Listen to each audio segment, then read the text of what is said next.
আসসালামু আলাইকুম, শুভ সকাল প্রিয় বন্ধুরা। চলে আসলাম আজ সকাল সকাল ক্যান্টনমেন্টে। ক্যান্টনমেন্টের ভিউটা খুবই চমৎকার, খুবই সুন্দর। এই যে আমাদের ডাইনে হচ্ছে বিএফ শাহিন স্কুল। এই যে চলে আসলাম ক্যান্টনমেন্টের ভিতরে। আমাদের ক্যান্টনমেন্টের পরিবেশটা খুবই চমৎকার, খুবই সুন্দর। এই যে বিল্ডিংটা কি সুন্দর দেখা যাচ্ছে। যার যার অফিসে শেষে চলে যাচ্ছে সকালবেলা, যার যার গন্তব্যস্থানে এসে চলে যাচ্ছে।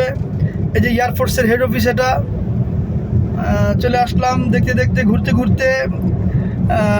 বাংলাদেশ বিমান বাহিনীর হেড অফিস, এটা হচ্ছে বাংলাদেশ বিমান বাহিনীর হেড অফিস। এই যে সবাই ওয়েটিং করতেছে, জ্যামে দাঁড়ায় আছে।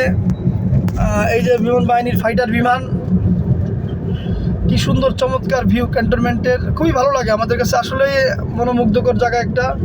দেখুন গাছপালায় ভরা, সবুজ শ্যামলে ভরা, রাস্তাঘাট কি পরিষ্কার, নিটিল ক্লিন। তারা খুবই স্বাচ্ছন্দ্য বোধ পছন্দ করে তারা। আমার সাথে আমি আর আনোয়ার আজকে সকাল সকাল গাড়ি নিয়ে ক্যান্টনমেন্টে ঘুরতে চলে আসলাম। এই যে আমি আর আমার ছোটো ভাই আনোয়ার সাথেই আছে। অসাধারণ অসাধারণ ভিউ। ক্যান্টনমেন্টের ভিডিওটা আসলে খুবই ভালো লাগে আমাদের। চলে আসবেন, আমাদের যারা শুভাকাঙ্ক্ষী আছে আপনাদেরকে নিয়ে গাড়ি দিয়ে ঘুরবো ইনশাল্লাহ। ধন্যবাদ সবাইকে, শুভ সকাল, আসসালামু আলাইকুম। সবাই ভালো থাকেন, সুস্থ থাকেন, সুন্দর থাকেন।